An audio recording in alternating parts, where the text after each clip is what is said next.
So my name is Cainan Townsend, and I serve as Executive Director of the Robert Russo Moton Museum located in Farmville, Virginia. And I've been at Moton professionally for about 7 years, but have been involved with the museum for on and off for about over 10 years. That's really one of the benefits of working here at Moton. Every day truly is different. So some days I am giving more tours. Some days I am doing kind of museum administrative tasks, kind of emails and paying bills and such at my desk. The next day, the governor might walk in, right? Like it's truly it's exciting, but also nerve-wracking because you truly never know who's going to walk in the door.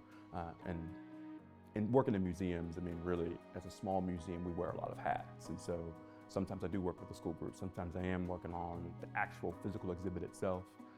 Sometimes I am giving tours. It just really varies day by day, but that's part of the joy in it because I don't get bored because every day's a bit different. But what CTE courses did I take while in school and how did that help me on my career path where I am at now? So the three big ones that I remember are keyboarding, and then computer-assisted drafting, or CAD, and then electronics 1 and 2, maybe even 3, but I can't recall if I took the third. But all three of those courses were very different. I think I had a very eclectic kind of approach to CTE education.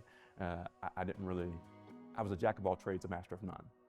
And so keyboarding really kind of taught me, even if something's a bit rudimentary or kind of tedious, the importance of those tasks to sustain a whole organization. Computer-assisted drafting, or CAD, was as close as I got to art in high school because I never deemed myself as being good at art. And so from that course, I really gained a lot of creativity and thinking outside the box in a way that I did not do before.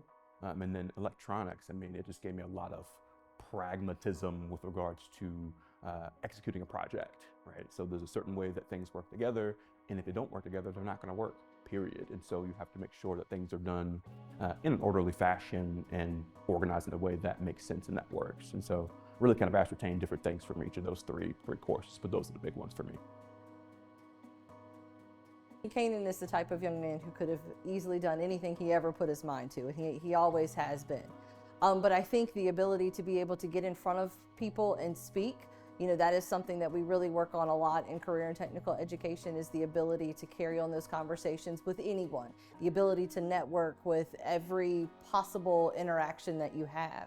And also, I think the foundational skills that you learn about in different industries enables you to really be very marketable and be able to relate to people from all different walks of life. Students change the world, right? Literally back in 1951 in this very building, and students change the world every day today. It's just about understanding kind of perspective and context, understanding that you as a student have a voice and have a power, and how do you go about making change, right? How do you go about making change? Ask questions, right? Challenge things respectfully, right? But challenge, right? Ask why.